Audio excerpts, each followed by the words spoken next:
Thank you very much. క్లిప్ని మళ్ళీ video క్లిప్ని మళ్ళీ ఒకసారి ప్లే చేస్తారా దయచేసి? వీడియో క్లిప్ని మళ్ళీ ప్లే చేయండి.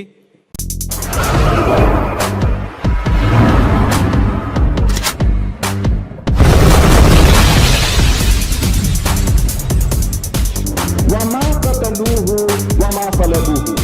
That they didn't kill him nor did they crucify him. وما قتلوه يقينا, for of a surety they killed him not. But to make you also confident, I can prove it to you from your Bible that Jesus Christ, peace be upon him, wasn't crucified, so that you will come to know it is not the Muslims who are deceived, it is the so-called Christians who believe that Jesus was crucified, peace be upon him, are deceived. The miracle is when you expect the man to die and he doesn't die. The man when you expect him to die and he dies, there's no miracle. We expect Jesus also to die for what he has been through. If he dies, there's no miracle. There's no sign. Throughout the length and breadth of the 27 books of the New Testament, there is not a single statement made by Jesus Christ that I was dead and I have come back from the dead. If you want to enter eternal life, you keep the commandments. He never said you believe that I'm God. He never said you believe that I died on the cross for your sins. That is the teachings of Paul. He said, I am the living one. I was dead, and behold, I am alive forevermore.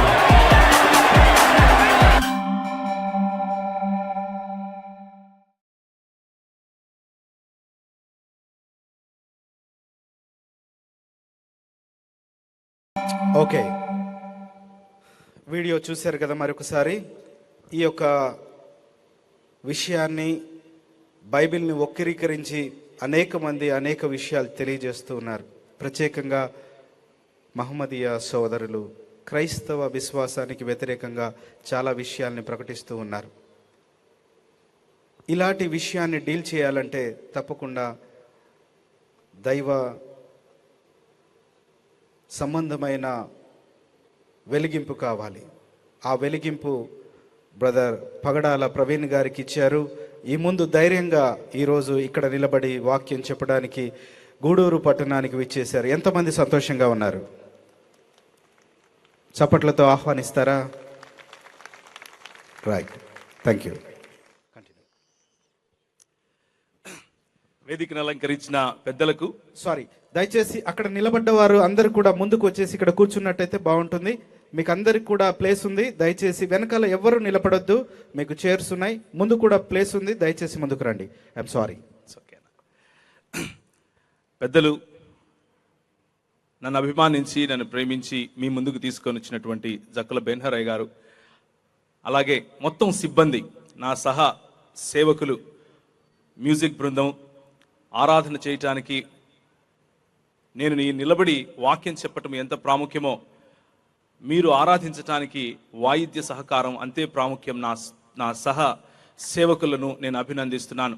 అలాగే camera సిబ్బంది, అలాగే ఈ arrangements చేసిన ప్రతి ఒక్కరూ దేవుని పరిచర్య చేసి దేవుని మహింపరిచినందుకు దేవుని ఘనపరుస్తున్నాను. ఈ సాయంకాల సమయంలో నేను ఇద్దరి గురించి మీకు చెప్పాలి. వాక్య పరిచర్యలోకి వెళ్ళటానికి ముందు, ఇద్దరు తమ్ముళ్ళు ఈరోజు నా ఒళ్ళు పట్టకపోతే నేను ఈరోజు మీ ముందు నిలబడి ఉండేవాడిని కాదేమో. ఎప్పుడు దేవుని వాక్యము వెలుగులో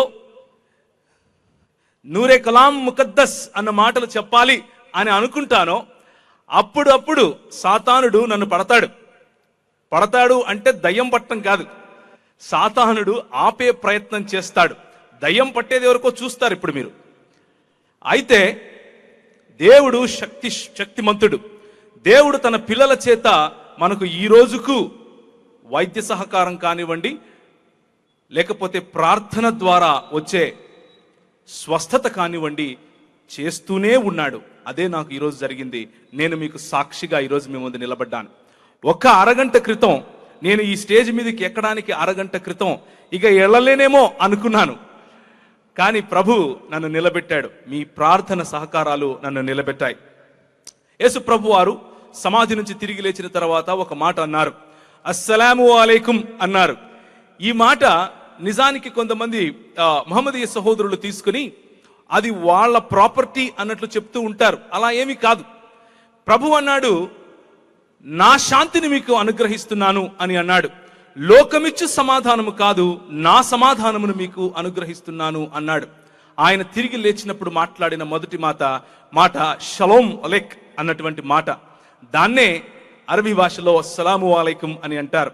దానికే ఇంకొంచెం యేసుక్రీస్తు శాంతి అని జోడించి అస్సలాము అలైకుం వరహమతుల్ మసీహి వబరకాతు అని నేను మీకు గ్రీటింగ్స్ ఇస్తున్నాను ఈరోజు.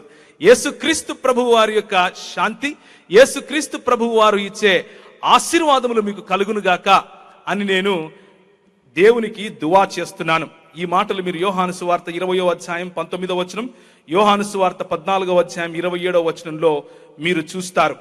ఈరోజు ఇలా మాట్లాడటానికి, లేకపోతే దేవుని వాక్యంలో యేసుక్రీస్తు శిలువను గురించినటువంటి వాక్యపు వెలుగును మీకు పరిచయం చేయటానికి కారణం ఏమిటి అనంటే, చాలా ఏండ్లుగా, దాదాపు నేటికి 1400 చిల్లర సంవత్సరాలకు పైబడి ఒకే మాటను, ఒకే అబద్ధాన్ని క్రైస్తవ సమాజానికి జొప్పించే ప్రయత్నం చేస్తూ వస్తున్నారు. అది ఏమిటి అనంటే, యేసుక్రీస్తు అన్నటువంటి నరుడు శిలువపైకి ఎక్కించబడను లేదు, ఆయన చనిపోనూ లేదు అని చెప్తున్నారు. అదే మీరు ఇంతవరకు వీడియోలో చూశారు.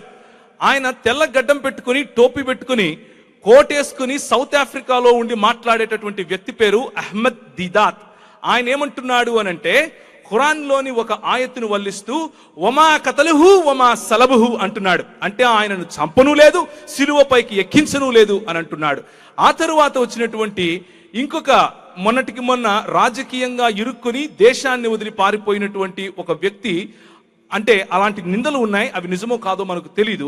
ఆయన ఒక మాట అంటున్నాడు, వమా సలబుహు యకీనా అంటున్నాడు. ఆయన నిశ్చయముగా చంపలేదు, నిశ్చయముగా ఆయన చనిపోలేదు అని అంటున్నాడు. ఎందుకు చనిపోలేదు అని అంటే, అల్లాహ్ ఆయనను అందరూ చూస్తూ ఉండగా ఎవరికీ కనబడకుండా భ్రమకు గురి చేసి అందరినీ పైకి తీసేసుకున్నాడు అని ముస్లిం సహోదరులు, మహమ్మదీయ సహోదరులకు వారి పుస్తకాలను రాసుకున్నటువంటి వారు, ఒలిమాలు, వారి నాయకులు ఆ మాటలు చెప్పడం, నేర్పించడం మనం చూస్తాం. అయితే మొహమ్మద్ గారు బ్రతికున్న సమయంలో ఆయన సురా 10:94లో, అంటే సురా అంటే ఒక చాప్టర్ అన్నట్లుగా మనం అర్థం చేసుకోవాలి. ఆయత్ అంటే ఒక వర్స్ అన్నట్లుగా, లేకపోతే ఒక వాక్యము అన్నట్లుగా, వచనము అన్నట్లుగా అర్థం చేసుకోవాలి. అందులో ఏముంటుంది అనంటే, ఫయ్యిన్ కుంత ఫీ షక్కిన్ మిమ్మ అల్జల్నా ఇలైక ఫజ్లియల్లజీన యక్రౌనల్ కితాబ మిన్ కబ్లిక అని ఉంటుంది. అంటే నీకు అవతరింపబడినటువంటి ఈ ప్రత్యక్షత, లేకపోతే ఈ ఖురాన్ గురించినటువంటి, ఇందులో ఉన్నటువంటి మాటల గురించి నీకేదైనా సందేహం ఉంటే, నీకంటే ముందు ఎవరైతే పుస్తకాలు చదువుతున్నారో, నీకంటే ముందు ఎవరైతే దేవుని వాక్యము, నేను ఇచ్చిన వాక్యాన్ని చదువుతున్నారో, క్రైస్తవులు మరియు యూదులు, the people of the book, వారి దగ్గరికి వెళ్ళి నీ సందేహం తీర్చుకో అని ఖురాన్ వారి ప్రవక్త అయినటువంటి ముహమ్మద్ గారికి సలహా ఇస్తా ఉంది. ఆ సలహాను బేఖాతరు చేస్తూ ఖురాన్లో కేవలము ఈ ఖురాన్ అరబీ ప్రాంతంలో నేను పంపించినటువంటి కలాం లేదు అని మీరు నాకు తిరిగి సమాధానం చెప్పకూడదు. నేను తిరిగి వచ్చిన రోజు మిమ్మల్ని ప్రశ్నించినప్పుడు మీ దగ్గర కూడా కలాం ఉంది అని చెప్పాలి అని కలాం అంటే వచనం, లేకపోతే వాక్యం, లేకపోతే దేవుని వాక్యం.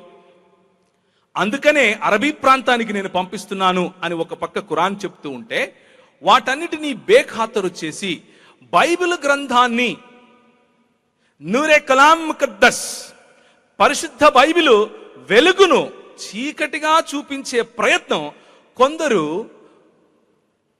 కళ్ళబొల్లి దావా ప్రచారకులు చేస్తున్నారు. ఆ ప్రయత్నం ఏదైతే ఉందో అది ఫలించదు. గత 1400 సంవత్సరాలుగా ఫలించలేదు, ఇప్పుడు ఫలించదు. నేను ఒకరోజు లక్డీ కాపుల్లో పుస్తకాలు కొనుక్కోవటానికి వెళ్ళాను. అక్కడ నేను వేసుకున్న డ్రెస్ ఎందుకో చెప్తున్నాను.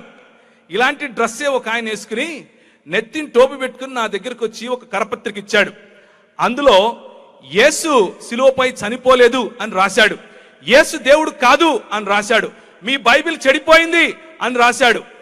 నన్ను శిష్యత్వంలో నడిపిస్తున్నటువంటి నా పెద్దలు, నా అన్నలు, వారు అడిగిన ప్రశ్నలకు సమాధానం చెప్పలేకపోయారు. ఆ రోజు నిశ్చయించుకున్నాను, నా దేవుడు నిజమైన వాడా కాదా, నేను చదివే పుస్తకం నిజమైనదా కాదా అని పరిశోధన చేయాలి అని.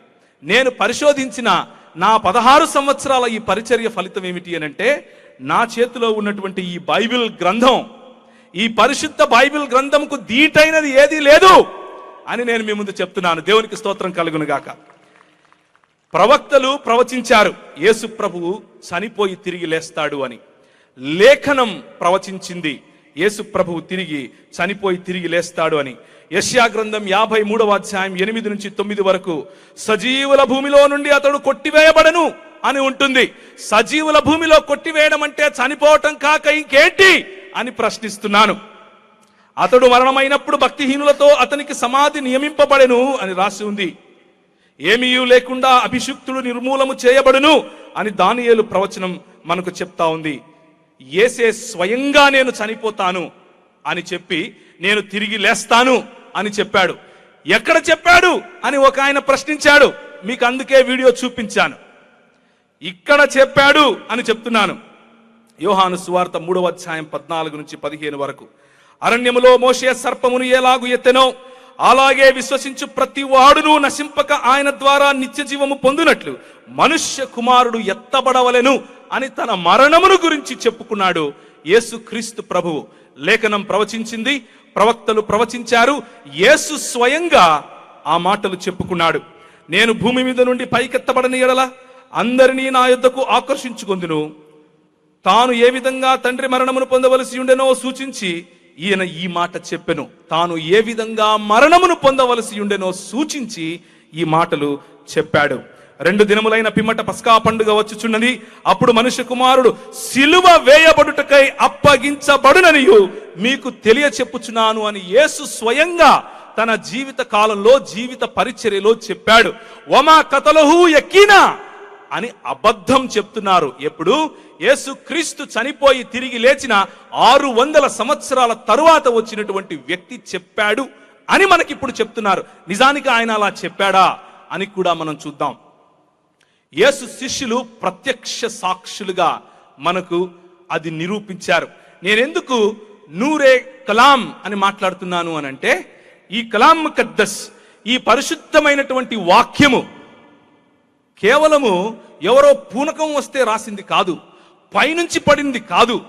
నీలాగా నాలాగా ప్రత్యక్ష సాక్షులు, నీలాగా నాలాగా యేసు క్రీస్తును అనుభవించినటువంటి వారు, ఆయనను తాకి, ఆయనను చూచి, ఆయన మాటలు విని, ఆయన స్పర్శను గ్రహించి, ఆయన ఇచ్చిన తన శరీరాన్ని తిన్నవారు పరిశుద్ధాత్ముని ప్రేరణ చేత ఈ పుస్తకం రాశారు. ఈ పుస్తకపు వెలుగు, దీనికున్నటువంటి చారిత్రకత, దీనికున్నటువంటి రుజువులు, దీనికున్నటువంటి నేటి హిస్టారికల్ ఎవిడెన్సెస్, నేటికి మన చేతిలో ఉన్నటువంటి 20,000కు పైగా వ్రాతప్రతులు ఈ పుస్తకాన్ని ఈ మిగిలిన ఏ పుస్తకం కంటే కూడా ఎత్తైన ప్రదేశంలో ఉంది అని ఈ రోజుకు చెప్తున్నాయి. దేవునికి స్తోత్రం కలుగును గాక. అందుకు ఆ కలాం, ఆ వాక్యపు వెలుగులో చెప్తున్నాను, ప్రధాన యాజకుడైన కయప సాక్ష్యం. యోహాను సువార్త 11వ అధ్యాయం 49 నుంచి 52 వరకు.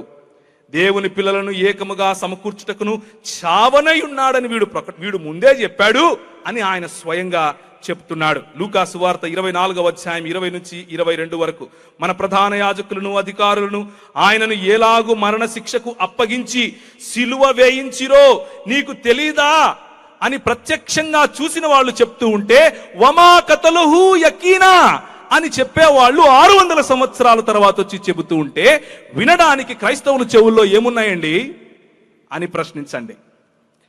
మీరు దుష్టుల చేత సిలువ వేయించి చంపితిరి, మరణము ఆయనను బంధించి ఉంచుట అసాధ్యము గనుక దేవుడు మరణ వేదనలు తొలగించి ఆయనను లేపాడు. కళ్ళారా చూసినటువంటి పేతురు 2వ పేతురు పత్రిక 1వ అధ్యాయం 16 నుంచి 17 వరకు రాసినటువంటి మాటల్లో చెప్తున్నాడు. ఇతర చరిత్రకారులు ధృవీకరించారు. మనకు చరిత్ర ధృవీకరించాల్సిన అవసరత లేదు, ఎందుకంటే నా దగ్గర ఉన్నటువంటి బైబిల్ గ్రంథమే ఒక పెద్ద చరిత్ర. కానీ నీ తృప్తి కోసం చెప్తాను అని చెప్పండి. కొర్నేలియస్ టాసిటస్ క్రీస్తు శకం 55 అంటే యేసు క్రీస్తు వారి మరణ పునరుత్థాన తర్వాత కేవలము 15 నుంచి 20 సంవత్సరాల లోపు రాసినటువంటి చరిత్ర. ఆ చరిత్ర కొర్నేలియస్ టాసిటస్ రాస్తూ యేసు క్రీస్తు మరణ పునరుత్థానాలు జరిగాయి అని చెప్తున్నాడు. గ్రీకు వ్యంగ్య రచయిత సమోటస్ చెందిన లూసియన్ అనే వ్యక్తి దాన్నే ధృవీకరించాడు. రోమా చరిత్రకారుడైన సూటోనియస్ అదే ధృవీకరించాడు. ప్లైనీ ద యంగర్ అదే ధృవీకరించాడు. థాలుస్ అదే ధృవీకరించాడు. ప్లేగోస్ అదే ధృవీకరించాడు. క్రీస్తు శకం 80. యేసు క్రీస్తు యొక్క మరణ పునరుత్థానాలకు కేవలం 30 సంవత్సరాల లోపే ఇన్ని రుజువులు మనకు కనిపిస్తూ ఉంటే 600 సంవత్సరాల తర్వాత ఆయన ఎవరో తెలియదు, ఎక్కడివాడో తెలియదు, ఆయన భాష రాదు, ఆయన వచ్చి మాకు చెప్పాడు అని వీళ్ళు మనకు చెప్తూ ఉంటే వమా కతలుహు యకీనా అని చెప్తూ ఉంటే క్రైస్తవుల చెవుల్లో ఏమున్నాయండి అని ప్రశ్నించండి. యేసు సమకాలిక చరిత్రకారుడైన ఎవరైనా సరే యేసు క్రీస్తు మరణించి తిరిగి లేచాడు అని చెప్తున్నారు. అయితే ఖురాన్ ఏం చెప్తా ఉంది అని అంటే సూరా 4:157లో మరియు వారు నిశ్చయముగా మేము అల్లాహ్ యొక్క సందేశహరుడు మర్యం కుమారుడైన ఈసా మసీహ్ అంటే యేసు క్రీస్తును చంపాము అని అన్నందుకు, మరియు వారు అతనిని చంపనూ లేదు మరియు వారిని సిలువపైకి ఎక్కించనూ లేదు, కానీ వారు భ్రమకు గురి చేయబడ్డారు. నిశ్చయంగా ఈ విషయాన్ని గురించి అభిప్రాయ భేదం ఉన్నవారు దీనిని గురించి సంశయగ్రస్తులై ఉన్నారు. ఈ విషయం గురించి వారికి నిశ్చిత జ్ఞానం లేదు, వారు కేవలం ఊహనే అనుసరిస్తున్నారు అని ఖురాన్ గ్రంథం చెప్తా ఉంది. ఈ ఖురాన్ గ్రంథంలో ఏం చెప్తా ఉంది అని కొంచెం అర్థం చేసుకుంటే, ఖురాన్లోని ఈసా నిజానికి బైబిల్లోని ఏసా కాదా అని ప్రశ్నించుకోవాలి.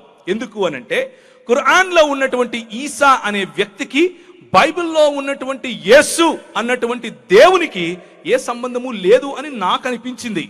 ఎందుకు అనంటే యేసు క్రీస్తు యొక్క వ్యక్తిత్వము, ఆయన వర్చస్సు, ఆయన దేవత్వము, ఆయన నిలబడి దేవునిలాగా నడవటము, ఈ భూమిపైన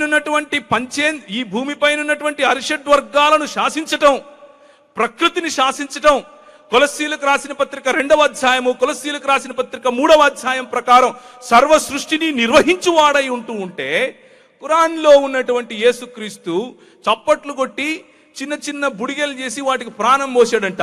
అంత చిన్నవాడు కాదు నా యేసు. దేవునికి స్తోత్రం కలుగును గాక.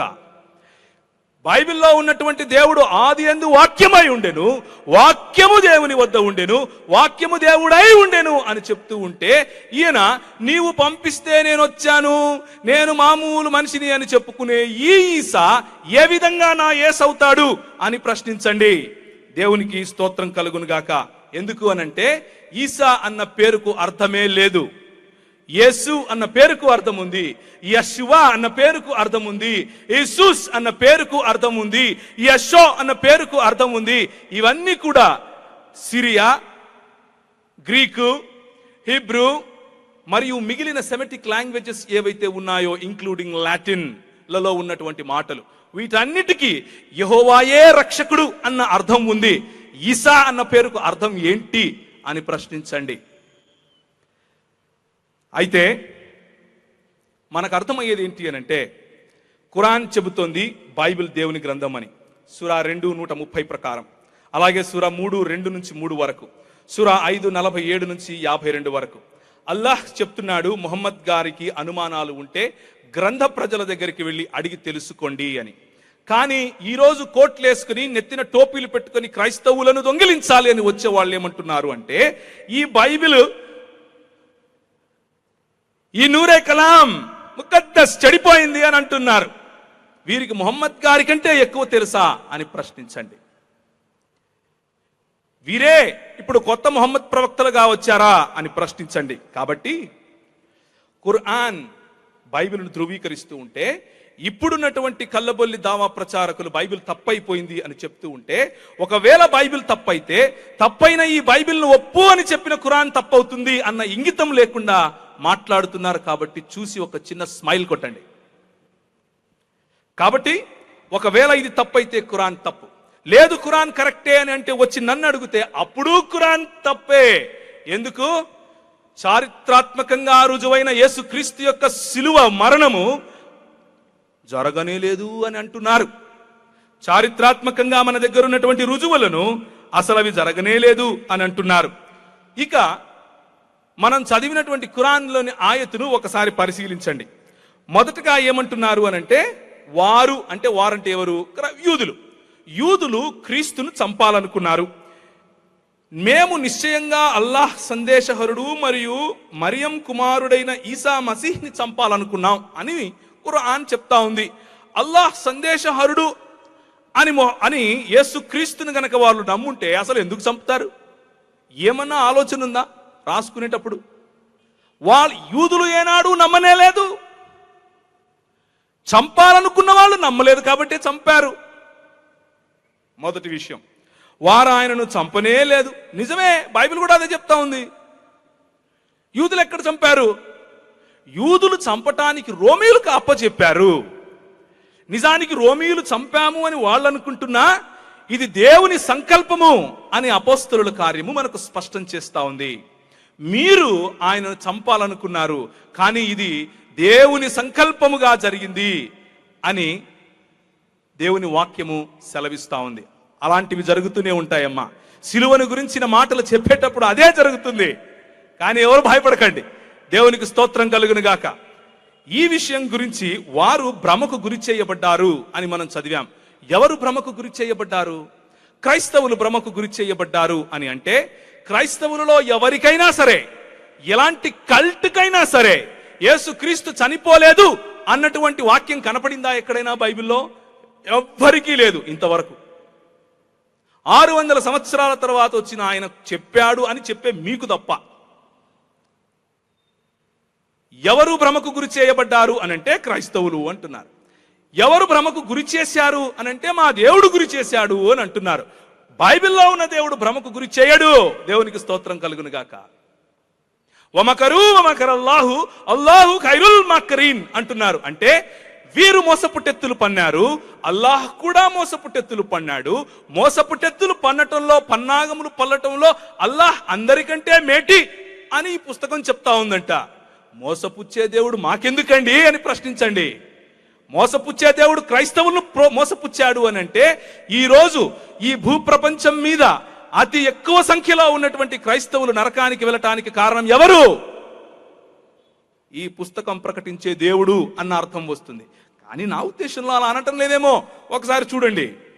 ఈ విషయం గురించి అభిప్రాయ భేదం ఉన్నవారు సంశయగ్రస్తులయ్యారు. ఎవరికి అభిప్రాయ భేదం ఉంది? క్రైస్తవులకు ఏమైనా అభిప్రాయ భేదం ఉందా? లేదు. మరి ఎవరికి ఉంది? ముస్లింలకే ఉంది. ఎక్కడ ఉంది? ఒకసారి గమనించండి. కొందరు అంటారు యేసుక్రీస్తు చనిపోవటానికి ఆ సమయంలో యూదా అనే పేరు గల ఒక యూదుడు చనిపోయాడు అని చెప్తారు. లేకపోతే యూదులు యేసును బంధించినప్పుడు ఆయనను చూడటానికి ఒక కాపలాదారుడు వచ్చాడు, వాడు చనిపోయాడు అని చెప్తారు. ఇదంతా చెప్పేది మళ్ళీ మన ఈ దొంగ దావా ప్రచారం చేసే కల్లబొల్లి అందరు ముస్లిం సహోదరులు కాదు, మోసం చేసే ముస్లిం ప్రచారకులు. యేసు స్నేహితులలో ఒకరిని తనకు బదులుగా స్వచ్ఛందంగా మరణిస్తే అతనికి పరలోకం ఇస్తాను అని చెప్పాడంట. నేను చదివిన బైబిల్లో అయితే నాకు కనపడలేదు. మీకు కనిపించిందా? యేసు అప్పగించటానికి ఆయన అనుచరుల్లో ఒకడైన ఇస్కరియోతు యూదా చనిపోయాడు. మొదట చెప్పిన యూదా ఇస్కరియోతు కాదు, వేరే యూదా. ఇస్కరియోతు యూదా చనిపోయాడు అని చెప్తారు. టటావస్ అనే ఒక యూదుడు చనిపోయాడు అని చెప్తారు. అల్ తబరి అనే ఇస్లాం చరిత్రకారుడు 6 రకాలుగా ప్రజలు విశ్వసించేవారు అని వాళ్ళ గ్రంథాల్లో రాసుకున్నాడు. తఫ్సీర్ ఇబ్నె కసీర్ ప్రకారం ఎప్పుడైతే దేవుడు యేసును పైకి లేపుకోవాలని నిశ్చయించుకున్నాడో అప్పుడు యేసు ఒక ఇంట్లో 12 మంది శిష్యులతో కలిసి అట్నుంచట్టే వెళ్ళిపోయాడు అని రాసుకున్నాడు. ఇంతకు అభిప్రాయ భేదం ఎవరికి ఉంది? ఇప్పుడు ఇన్ని చెప్తున్నారు, ఒక్కొక్కరికి ఒక్కొక్క అభిప్రాయం ఉంది. ఖురాన్ ఏం చెప్తోంది అని అంటే, మీకు అభిప్రాయ భేదం ఉంది కాబట్టి మీరు మోసానికి గురయ్యారు అని చెప్తోంది. ఆ మాట చెప్పండి అడిగితే. మన ప్రభువు నిశ్చయముగా శిలువ పైన చనిపోయాడు. దానికి కారణము నా చేతిలో ఉన్నటువంటి ఈ 66 పుస్తకాలున్నటువంటి నూరే కలాం ముకద్దస్. ఇది సాక్ష్యమిస్తా ఉంది. కనుక ఆయన మరణము తథ్యం.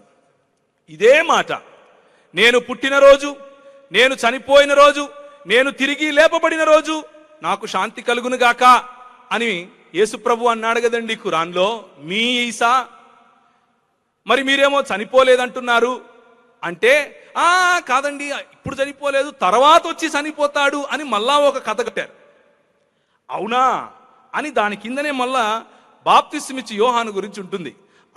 ఆయన దగ్గర కూడా ఇవే పదాలు, నేను పుట్టిన దినము, నేను చనిపోయిన దినము, నేను తిరిగి నీ వైపుకు లేపుకుండబడిన దినము, నాకు శాంతి కలుగును గాక.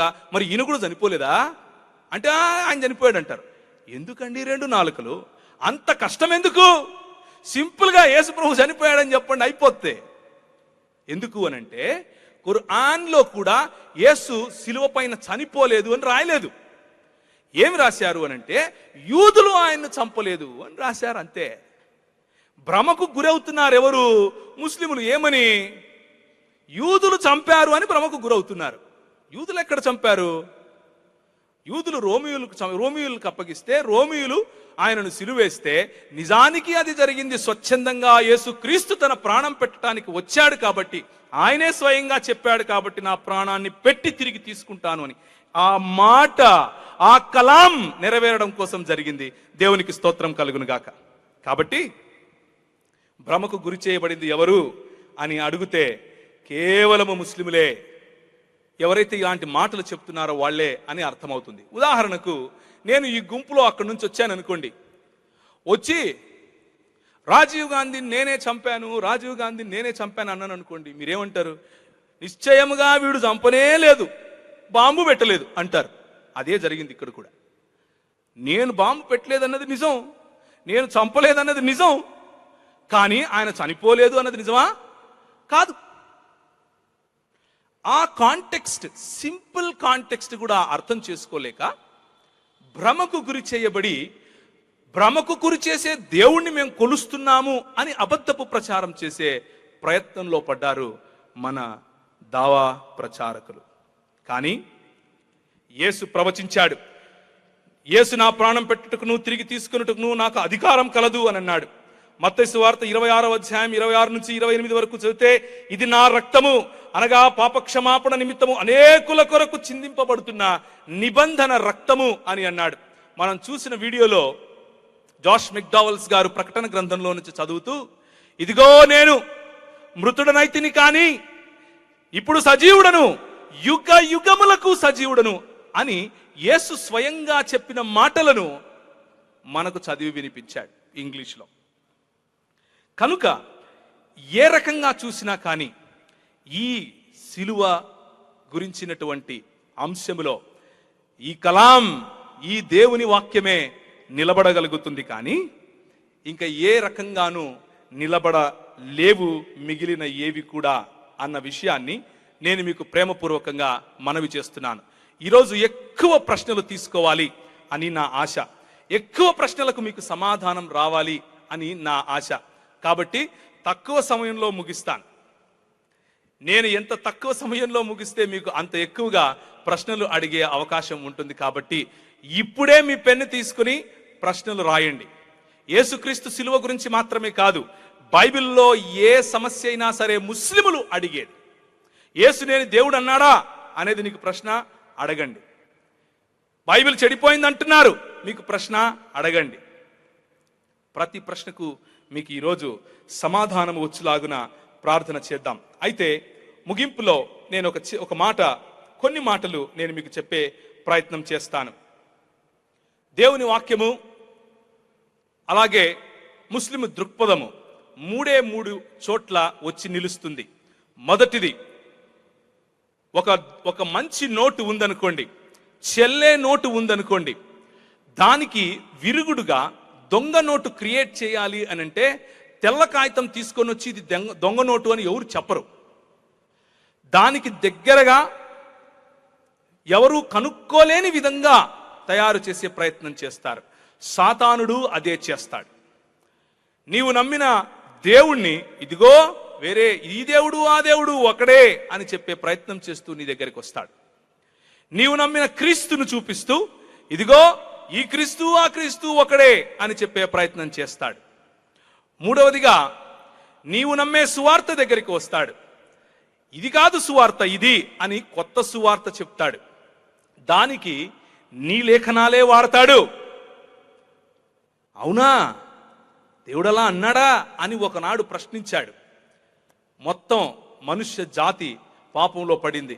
అదే ప్రయత్నం ఈరోజు వివిధ కల్ట్స్ రూపంలో, ముఖ్యంగా ఈ ముహమ్మదీయ అన్నటువంటి భావజాలంను ధరించుకొని వస్తున్నటువంటి కొందరు దావా ప్రచారకుల రూపంలో క్రైస్తవుల దగ్గరికి ఈ మాటలు వస్తున్నాయి. కనుక దేవుని వాక్యం అంటా ఉంది, అపోస్తులుడైన పౌలు అంటున్నాడు, మీరు క్రీస్తు ఎడల ఉన్నటువంటి ఆ సరళత నుండి ఏమైనా తప్పిపోతారేమో అని నాకు భయంగా ఉంది అని కొరింథీయులకు రాసిన పత్రికలో చెప్తున్నాడు. 10వ అధ్యాయంలో, నాకిష్టం లేదు మన పితరులను క్షమించండి, కొరింథీయులకు రాసిన పత్రికలో పౌలు ఆ మాటలు చెప్తున్నాడు. అలాగే నేను ప్రకటించిన క్రీస్తును కానీ మీరు పొందని ఆత్మను కానీ మేము మీకు పరిచయం చేయని సువార్తను కానీ ఎవరొచ్చి చెప్పినా నమ్మడానికి ఇంక వాళ్ళను కూడా భరిస్తే మీ బతికింతే అని చెప్తున్నాడు. కాబట్టి నేటి మన సంఘాలలో యేసుక్రీస్తు యొక్క మరణ పునరుత్థానాలను ప్రకటించటానికి, యేసుక్రీస్తు యొక్క మరణ పునరుత్థానాలలో ఉన్న లోతులను ప్రకటించటానికి సిద్ధంగా మనము ఉండాలి. అయితే ఇలా చేసే సమయంలో ఏం జరుగుతుంది అని ఆలోచిస్తే, ఈ దావా ప్రచారకులు ఏం చేస్తారు అనంటే, బైబిల్ని మేము నమ్ముతామండి, బైబిల్ అంతా నిజమని మేము నమ్ముతామండి అని చెప్తూ మీ దగ్గరికి వస్తారు. వచ్చిన తరువాత బైబిల్లో వారికి అర్థం కాని విషయాలను అంత ఎక్కువగా అవగాహన లేని వారికి చూపిస్తూ, ఇదిగో ఇక్కడ పొరపచ్చాలున్నాయి, ఇదిగో ఇక్కడ వైరుధ్యాలున్నాయి, కాబట్టి బైబిల్ చెడిపోయింది అనే ప్రయత్నం చేస్తారు. అలాంటి వాళ్ళు చాలా మంది నేడు టీవీలకెక్కి మాట్లాడుతున్నారు. అలాంటి వాళ్ళు చాలా మంది క్రైస్తవ యువతను ఈరోజు తప్పుదారి పట్టించే ప్రయత్నం చేస్తూ ఉన్నారు. అందులో మచ్చుకు ఈ సిలువ గురించినటువంటి మాట నేను మీకు చెప్పాను. ఇలాంటివి ఎన్నో ఉన్నాయి. యేసుక్రీస్తు సిలువను గురించినటువంటి వివరాల్లో ఇలాంటివి ఎన్నో మనకు కనిపిస్తాయి. కాబట్టి యేసుక్రీస్తును గురించినటువంటి సిలువ విషయంలో, యేసుక్రీస్తును గురించినటువంటి నిత్య జీవము మనకు అనుగ్రహించే విషయంలో ఎన్నటికీ కాంప్రమైజ్ అవ్వడానికి వీలు లేనే లేదు. ఎందుకు అనంటే, యేసుక్రీస్తు తప్ప నిత్య జీవానికి వేరే మార్గం లేనే లేదు. యేసు ప్రభువు మాత్రమే తాను నిత్య జీవం ఇస్తానని వాగ్దానం చేశాడు. యోహాను సువార్త 10వ అధ్యాయం 27 నుంచి 28 వరకు.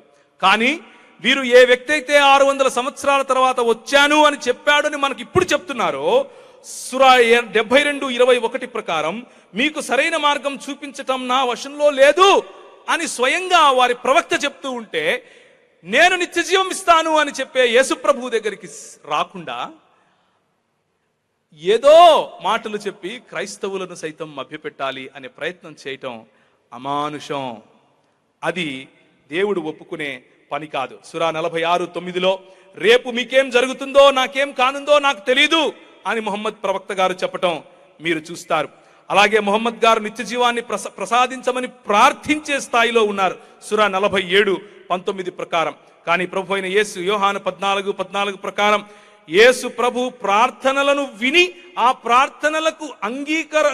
ప్రార్థనలకు జవాబు ఇచ్చే దేవుని స్థాయిలో ఉన్నారు. అసలేమైనా పొంతన ఉందా మీరు మాట్లాడే మాటలకు అని ప్రశ్నించండి. కనుక చారిత్రక ఆధారాల ప్రకారం, బైబిల్ గ్రంథమైనటువంటి ఈ నూరే కలాం ప్రకారం మన దగ్గర ఉన్నటువంటి మీరు ఏ విశ్వాసంలో ఉన్నారో, యేసు క్రీస్తు మరణించి తిరిగి లేచాడు, ఆయన రాజ్యము స్థాపిస్తున్నాడు, ఆ రాజ్యము స్థాపించడంలో నువ్వు నేను పాలిభాగస్థులము అని మీకు ఏదైతే చెప్పబడుతూ ఉందో అది సత్యం అని తెలుసుకోండి. ఆ సత్యములో నిలకడగా ఉండండి. అందుకనే 1 పేతురు పత్రిక మనకు మొదటగా వచ్చిన వాళ్ళు అది విని ఉంటారు. ఈరోజు బైబిల్ రీడింగ్ ఏంటి అని నేను అడిగితే మొదటగా వచ్చిన వాళ్ళైతే చెప్పగలుగుతారు, కానీ మిగిలిన వాళ్ళు చెప్పలేరేమో. 2వ పేతురు పత్రిక 1వ అధ్యాయం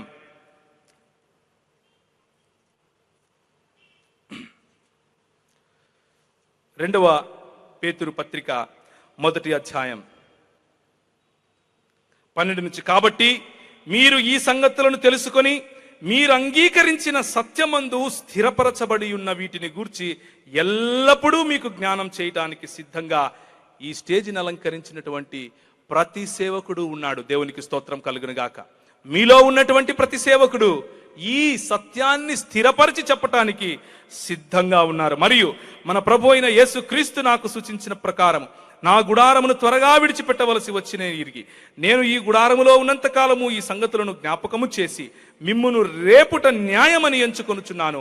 నేను మృతి పొందిన తరువాత కూడా మీరు నిత్యము వీటిని జ్ఞాపకము చేసుకొనున్నట్లు జాగ్రత్త చేతును. ఏలయనగా చమత్కారముగా కల్పించిన కథలను అనుసరించి మన ప్రభువైన యేసుక్రీస్తు యొక్క శక్తిని, ఆయన రాకడను మేము మీకు తెలుపలేదు గాని ఆయన మహాత్మ్యమును మేము చూచిన వారమై తెలిపాము.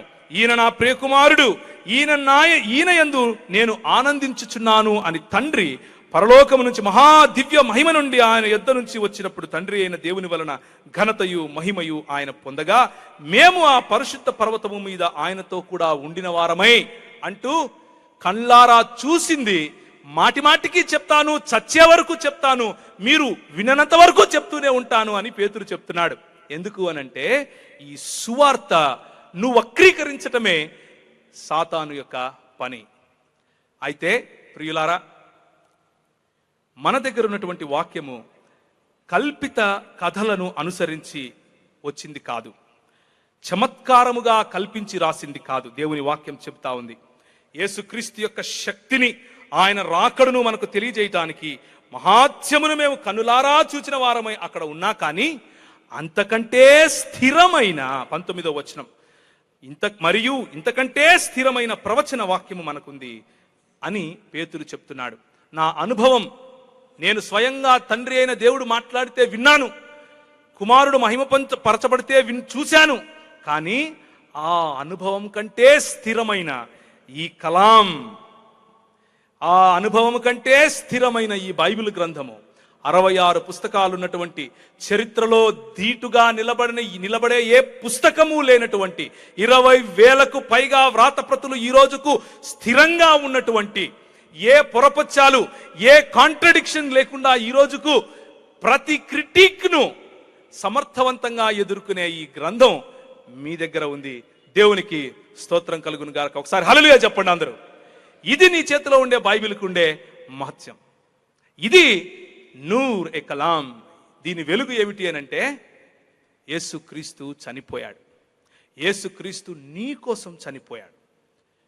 యేసుక్రీస్తు ఆయన చనిపోలేదు అని ఎవరైతే ప్రకటిస్తున్నారో వారి కోసం కూడా చనిపోయాడు. ఆ ప్రకటించే దావా ప్రచారకులకు సైతం ఈరోజు రక్షణ టీవీ ఛానల్ వేదిక సాక్షిగా నేను పిలుపునిస్తున్నాను. ఎందుకంత కష్టపడి ఆయనను దూషించే ప్రయత్నం చేస్తారు? ఆయన పాదాల దగ్గరికి రండి. ఆయన క్షమాభిక్ష మాత్రమే కాదు, నిత్య జీవాన్ని ఉచితంగా ఇవ్వటానికి సిద్ధంగా ఉన్నాడు. దేవునికి స్తోత్రం కలుగును గాక. అలా పిలవండి. వచ్చిన వారిని ఆయన అక్కునకు చేర్చుకుంటాడు. ప్రతి కష్టం నుంచి ఆయన మనల్ని కాపాడతాడు. ప్రతి సమయంలోనూ మనకు తోడుగా ఉంటాడు. కనుక ముగింపులో ఒక చిన్న కోరస్ పాడి మీ ముందు ఎవరైతే టీవీల్లో చూస్తున్నారో, ఒకవేళ మీకు తెలుగు అంతగా రాకపోతే మీ భాషలో అర్థమవడం కోసం ఒక చిన్న పాట నేను పాడి ముగిస్తాను. హర్ ముసీబత్ మే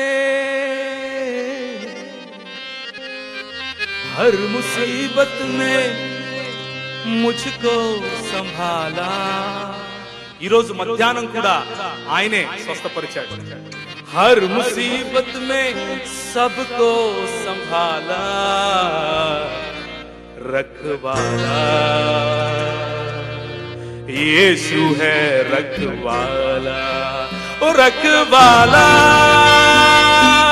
యేసు హై రఖవాలా. हर मुसीबत में मुझको संभाला, हर मुसीबत में सबको संभाला. यीशु है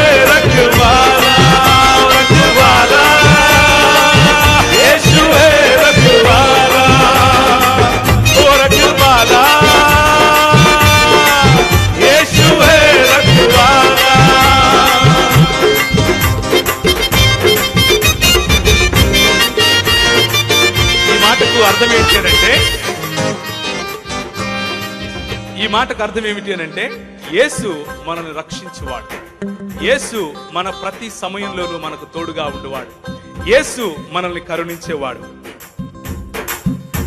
ओ धरती का राजा वो सरकार है, ओ धरती का राजा वो सरकार है, ओ निराला मसीहा का दरबार है,